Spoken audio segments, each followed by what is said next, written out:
Ang mga sumusunod na kwento ay akda ng isa sa mga kaibigang lubog sa kadiliman ang inog ng pag-iisip at katatampukan ng mga koleksyong turing man ay fiksyon o kathang-isip, pero mapapaisip ka na lamang kung sadyang gawa-gawa, subalit maaaring mangyari sa tunay na buhay.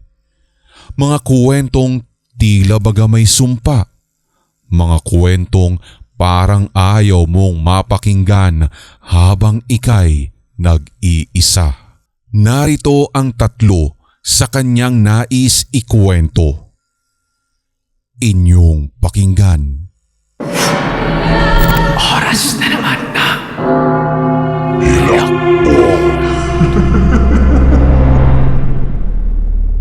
Ang sabi ni Bob, meron daw itim na aso na laging sumusunod sa kanya kahit saan siya magpunta. Pero siya lang ang nag-iisang nakakakita nito. Akala ng mga tao sa kanila ay nababaliw na siya. Para paalisin ang aso, binabato niya ito ng kung ano-anong makita o mahawakan niya sa daan at tinatakot pa niya ito para lubayan na siya. Pero kahit na anong gawin niya ang pagtataboy dito, binabalik-balikan pa rin siya nito at patuloy siyang sinusundan. Ang unang beses na nakita niya ang itim na aso ay nung araw na nakipag-away siya kay Sunny. Nang mga panahong iyon ay teenager pa lamang si Bob. Ang pamilya ni Bob at Sunny ay hindi na magkasundo pa simula noon hanggang sa ngayon. Dahil nga sa probinsya sila nakatira at sa gitna ng bukid nakatayo ang kanilang bahay. Magkatabi lang ang lupain ng kanilang bukid at ganun din ang bukid ng pamilya ni Sunny. Madalas ay nagtatalo ang kanilang mga ama nang dahil sa pagtatayo ng bakod sa mga bukiring iyon. Noong gabi na nakita ni Bob na pasugod na si Sunny sakay sa paborito nitong kabayo sa harap ng kanilang bahay. Kinuha niya ang shotgun ng kanyang ama at lumabas ito sa pinto. Pagkalabas niya ng pinto, nakita niyang nakatutok na ang baril ni Sunny sa kanya, kaya inunahan na niya itong barilin para maipagtanggol lang ang kanyang sarili. Ang gusto lang niyang mangyari ay barilin ang lupa na nasa harapan ni Sunny. Babalasa na iyon para hindi na ito tumuloy sa pagsugod sa kanila. Pero sa hindi inaasahang pagkakataon, tinamaan niya si Sunny sa gawing tagiliran. Bumagsak si Sunny dahil sa balang tumagos mula doon. Bumagsak siya sa pagkakaupo sa paborito niyang kabayo habang ang kabayo naman ay tumakbo ng napakabilis dahil sa takot. Pagbagsak ni Sunny ay nabitiwan din niya ang kanyang baril at tumilapon ito malayo sa kanya. Nakatihaya na si Sunny at nagmamakaawa kay Bob na patayin na siya ng tuluyan. Hindi nga nagdalawang isip pa si Bob na kalabitin ang shotgun na nakatutok pa sa ulo ni Sunny. Napansin niyang tumatakbong papalapit ang malaking aso na kulay itim kay Sunny, kung kaya't umatras siya ng kaunti dahil akala niya'y sasagpangin siya ng aso. Lumapit naman ang aso kay Sunny at dinilaan nito ang mukha ng amo. At nang mapansin ng aso na hindi na gumagalaw ang kanyang amo, umalulong ito ng ubod lakas. Lalong nagalit si Bob dahil sa ingay na nilikha ng aso. Mahuhuli siya kasi ng kapitan ng kanilang baryo kung madidinig iyon. Kung kaya't wala pang ilang segundo at hindi pa man natatapos sa napakahabang alulong ang aso, ay nagpasya siya na barilin din ito. Nang panahong iyon, sa kanilang baryo'y hindi pa uso ang mga pulis dahil napakalayo at masasabing pinakasulok o liblib ang kanilang lugar. Kapag may kaya ka ay may kapangyarihan kang bayaran ang mga nagbabantay ng baryo. Hindi siya nakulong sa kanyang ginawang pagpaslang dahil ultimo ang mga tigapagbantay ng kanilang baryo ay takot din sa kanilang pamilya. Simula noong napatay niya si Sunny at ang alagang aso nito, gabi-gabi ay hindi na mapakali at hindi na rin pinapatulog ng maayos si Bob. Lalong-lalo na kapag naririnig niya ang napakahabang alulong ng isang malaking aso sa labas ng kanyang bahay. Para bang gusto nitong pumasok sa loob ng kanilang tahanan. Ilang beses iginigiit ni Bob sa kanyang isipan bilang panlaban na guni-guni lamang niya ito at ito ay gawa lamang ng imahinasyon. Umupo siya na nakahawak ang dalawang kamay sa kanyang ulo. Balisang-balisa siya. Sinabi niyang, "Hindi maaari. Binaril ko ang aso ni Sunny. Patay na dapat yun." Kinaumagahan. Nakita na naman ni Bob yung itim na aso. Animoy hinihintay talaga siya nito sa paglabas niya sa bahay. Simula nga noon, araw-araw na siyang hinihintay nito sa labas ng kanyang bahay at gabi-gabi naman siyang hindi tinatantanan para makapasok sa loob. Laking hilakbot na lamang niya na kada pagkagising niya sa umaga, pagbaba sa sala, nakakakita na lamang siya ng itim na balahibo ng naturang hayop na nakakalat sa sofa, sa kanyang kama, sa sahig, at minsan pa nga nahahalo sa kanyang iniinom na kape at nakahaing pagkain. Ultimo sa loob ng bahay at sa labas ay may naaamoy siyang amoy ng aso. Yun bang hindi naliliguan ng ilang buwan? Nuot na nuot hanggang sa kaibuturan ng kanyang ilong ang umaalingasaw na amoy na yun. Yan din ang madalas na sinasabi ni Bob. Kada kapag sinasabihan siya ng mga tao na wala namang asong itim na sumusunod sa kanya, ang tangi lamang niyang sinasagot ay, "Baka kasi hindi mo nakikita. Pero ako, nakikita ko to. Tsaka hindi ako nababaliw. Nakikita ko yung aso. Mas baliw nga kayo dahil hindi niyo siya nakikita."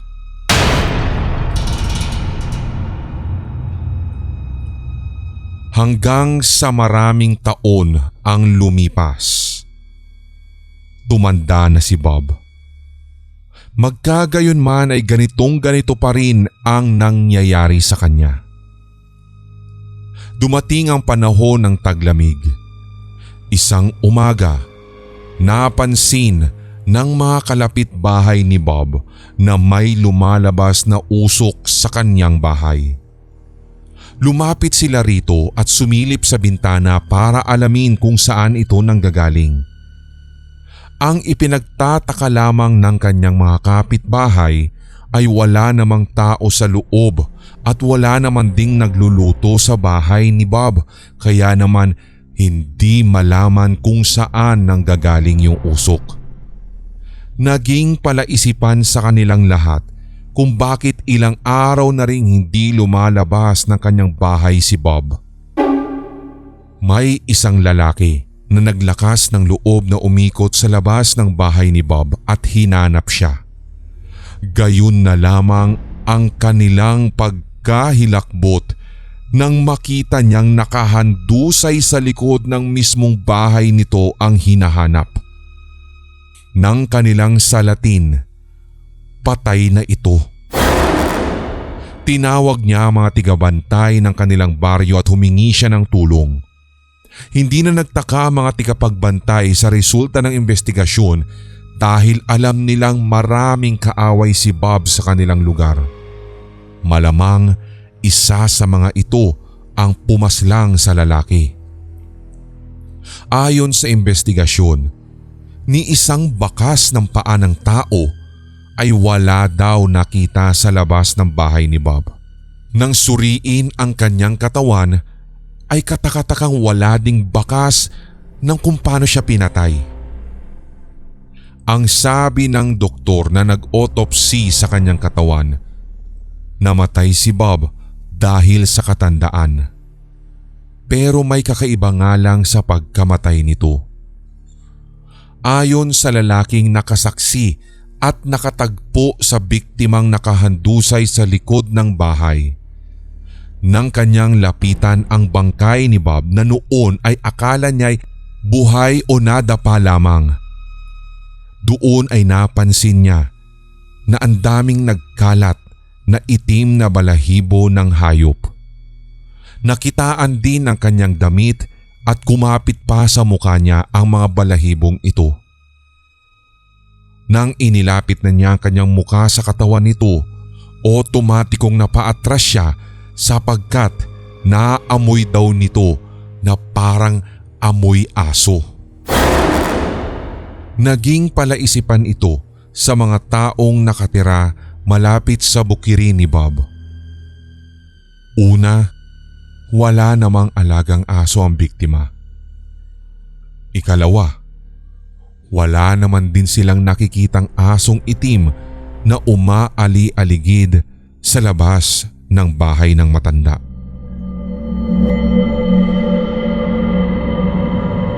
Hilakbo.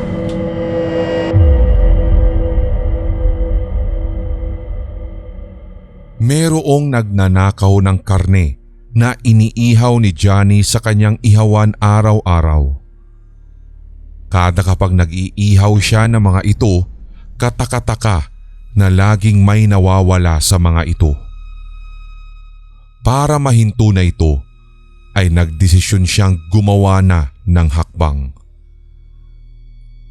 Isang gabi, naglagay ng hamon si Johnny sa ihawan na nasa loob ng maliit na kubo.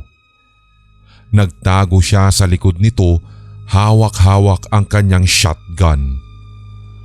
Hindi nagtagal, naaninag niya na may aninong gumagapang sa gilid ng ihawan at bigla itong tumayo at itinaas ang kanang kamay para kunin ang karne na kanyang iniwan. Nanlaki ang kanyang mga mata nang masilayan niyang hindi pangkaraniwang nilalang ang nakatayo sa harap ng ihawan. Hindi man maliwanag sa kung ano man pwedeng itawag, pero nakatitiyak siyang hindi ito tao at hindi rin isang hayop. Humanoid o pwede ring shape-shifter. Mas malaki nga lang ito sa ordinaryong oso, tigre o leon. Nang dadamputin na ng babaeng pusa ang hamon, bigla ay tumayo si Johnny sa likod ng ihawan at itinutok agad ang shotgun dito. Dahil nagulat ang nilalang, pumorma ito at bigla ding sinugod si Johnny ng padamba. Sa pagkakabigla naman ni Johnny, nakalabit niya ang shotgun at nabaril ang kaliwang kamay ng nilalang. Nakakasigurado si Johnny na maski nanginginig ang kanyang mga kamay sa takot ay natamaan niya ang shape-shifter. Narinig niya kasing umaaling-ing ito at napasigaw pa sa sakit. Nakita din niya na tumatakbong pagapang ang parang taong pusa at kumaripas ito ng takbo papalabas ng maliit na kubo kung nasaan naroroon ang ihawan. Nakita din ni Johnny na naputol pala ng kanyang shotgun ang kaliwang kamay ng nilalang dahil nakita niya itong nangingisay-ngisay na nasa sahig at punong-puno ng dugo. Maya-maya pa'y tinitigan niya itong mabuti. Nagulat na lamang siya dahil bigla itong nag-iba ng anyo. Kung kanina ay parang kamay ng pusa, ngayon ay naging kamay na ng isang ordinaryong tao. Kagagawan pala ito ng aswang. Bulong ni Johnny sa kanyang sarili. Maya-maya ay nakarinig siya ng sigaw mula sa kanyang kapitbahay. Si Brando. Tumakbo siya sa may harapan ng kanyang bahay para tignan kung ano ang nangyayari dito. Nakita niyang habang tumatakbong palabas ng bahay nito si Brando at pasakay na rin sana ng sasakyan nang bigla niyang tinawag ito at huminto naman ang una. "Pare, bakit? Ano nangyayari?" Maluha-luha namang tumingin ang kapitbahay sa kanya at sinagot ang tanong niya nang may panginginig ang boses. "May bumaril kay Mrs. Pare," ani Brando. "Naputol ang kaliwa niyang kamay. Ayaw huminto ng paglabas ng dugo eh. Susunduin ko na ngayon ng doktor." At sumakay na ito sabay paharurot ng mabilis sa sasakyan. Pumasok si Johnny sa loob ng bahay. Napabuntong siya ng hininga at kumuha ng 3 lata ng beer sa frigidaire. Binuksan niya ang isang beer, uminom ng kaunti, saka naglakad palabas ng bahay. Umupo siya sa isang sofa at hinintay ang pagdating ni Brando at ng doktor. Makalipas ang halos 30 minuto ay dumating na sina Brando at ang doktor. Lumabas silang pareho sa kotse at nagmamadaling pumasok sa loob ng bahay. Napansin na rin ni Johnny na marami ng mga taong nakikiosyoso sa labas ng bakuran ni Brando. Pagkalipas ng 2 oras ay lumabas na ang doktor sa bahay ni Brando. Lumapit dito si Johnny at nagtanong, "Dok, ano ho ba yung emergency?" "Munti ka nang maubusan ng dugo si Mrs. Lopez. Naputol yung kaliwa niyang kamay. Kung nahanap lamang yung kamay ay maaari pa sanang maidugtong eh." At umiling-iling ang doktor. "Inaplayan ko muna ng antibiotic para hindi maimpeksyon yung naputol na bahagi." Lumapit ng kaunti ang doktor kay Johnny at bumulong. "Mister, matagal na ba kayong magkapit-bahay ni Mr. Lopez?" Magtatatlong taon pa lang po, Dok." "Bakit po ninyo na itanong?" Nagtatakang sagot ni Johnny.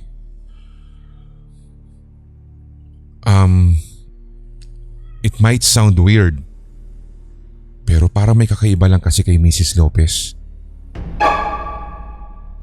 "Ano pong ibig niyong sabihin, Dok?" At nagsalubong ang mga kilay ni Johnny. "Ano po yung sinasabi niyo kakaiba?" Tumingin-tingin muna ang doktor sa paligid bago ito sumagot. "Nung tinanong ko siya kung paano naputol yung kaliwa niyang kamay, bago siya magsalita, para siyang humalinghing ng napakalakas, para nakakabingi sa tenga. Nung nilagyan ko ng alkohol yung sugat para linisin, parang biglang humaba bigla yung kuko niya. Parang nga akong kakalmutin eh. Para siyang pusa na gusto kong kagatin tsaka tadtarin ng kalmot." Nanlalaki ang mga matang habol pa ang hininga habang ipinapaliwanag ito ng doktor kay Johnny. At sabi pa niya, naputol daw yung kanyang kamay nung naghahanap siya ng pagkain.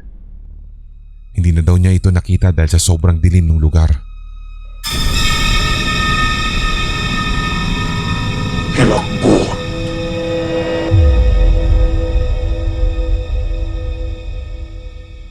Magkakasundo ang mga estudyante sa isang nursing school maliban lang kay Alicia. Si Alicia kasi ay hindi naman gaanong perpektong babae pero may kakaiba o kawirduhan siya. Karamihan tuloy sa mga estudyante ay iniiwasan siya o hindi na lang kaya pinapansin na as if hindi siya nag-e-exist. Yung iba naman, kung hindi siya pinandidirihan ay pinagtatawanan na lamang. Okay naman talaga si Alicia. Masunurin at kung tutuusin ay masayahing bata. Kahit na iniinsulto o inuhusgahan siya ng iba ay balewala lamang sa kanya. Sa kanyang isipan ay marahil naiinggit lang ang mga ito dahil laging on time kung magpasa siya ng mga assignment at ng kanyang mga performance task. Hindi lamang iyon, palagi din siyang pasado mapa-quiz or exams. Hanggang sa dumating ang panahon na madalas na siyang api-apihin, na gusto na siyang sirain at pabagsakin ng mga taong ayaw sa kanya. Pero maski ganoon ang kanyang nararanasan, iniiyak lamang niya ang lahat at ipinagpapatuloy niya ang kanyang mga ginagawa na walang sinasagasaang iba. Isang gabi, napagtripan na takutin ng mga kaklase si Alicia. Hiniram nila ang isang kamay ng bangkay na pinag-aaralan nila sa morgue ng kanilang eskwelahan. Itinago nila ito sa closet ng kwarto sa dorm na tinutuluyan ni Alicia. Pagkatapos gawin ang kanilang kalokohan, yung iba ay lumabas na at dalawa sa kanila ay nagtago sa loob ng kwarto, sa ilalim ng kama at yung isa ay sa loob ng banyo. Maya-maya pa'y bumukas ang pinto ng kwarto at iniluwa noon si Alicia.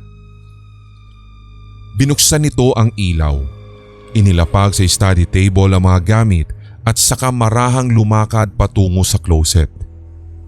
Binuksan nito ang pinto ng closet at kukuha na sana ng pamalit na damit nang biglang natigilan ito at tumingala. Nakikita ng dalawang nakasilip ang mga ikinikilos ng dalaga. Kitang-kita nila na wala itong reaksyon at nakatitig lamang sa nakasabit na kamay ng bangkay. Makalipas ang ilang minuto, kinuha ni Alicia ang kamay at itinapat ito sa kanyang muka na parang sinusuri. Nabigo sila sa inaasahan nilang matatakot ang kaklase. Inilapag na lamang ni Alicia ang kamay sa mesa na katabi ng kama at lumabas ito ng kwarto. Nagmadali ring lumabas ang dalawang estudyanteng nagtago sa loob ng kwarto niya at pinuntahan ang mga kasama. Dapat natakot siya eh. Katwiran ng isang estudyanteng nagtago sa ilalim ng kama kanina. Oo nga, kung hindi siya natakot sa kamay ng patay, ang ibig sabihin nun, wala siyang kinatatakutan at hindi natin siya matatakot. Ani ng isa namang nagtago sa banyo. Makalipas ang 3 oras ay bumalik sila sa kwarto ni Alicia. Sabi ng roommate nito ay tulog na ang kaklase. Kinabukasan, hindi nila nakitang pumasok si Alicia sa klase. Ang ilan tuloy sa kanila ay parang nakonsensya at naaalala ang ginawa kagabi. Labis tuloy silang na-guilty, kaya nagdesisyon silang alamin kung ano na ang nangyari sa kawawang kaklase. Pumunta silang lahat sa kwarto ni Alicia. Nagtataka naman sila kung bakit hindi nakakandado ang pinto. Nakaawang man pero kumatok sila, yun nga lang walang nagbubukas ng pinto, kaya sila na mismo ang napilitan na magbukas. Walang tao doon. Pare, ayun si Alicia! Tawag ng isang estudyanteng lalaki habang itinuturo sa isang hindi gaanong madilim na sulok ng kwarto. Natagpuan nila si Alicia na nakaupo sa sahig na nakaharap sa closet nito at nakatitig sa hawak-hawak na kamay ng bangkay habang nagsasalitang mag-isa. Kinakausap nila si Alicia pero hindi sila nito pinapansin. Parang nakaupo itong umuugoy-ugoy na parang nakaupo din sa tumba-tumba at nagsasalita ng pabulong. Nagkatinginan ang lahat at iisa lamang ang nasa isip. Tagumpay ang kalokohan nila, pero ni isa sa kanila ay hindi naman nagawang tumawa.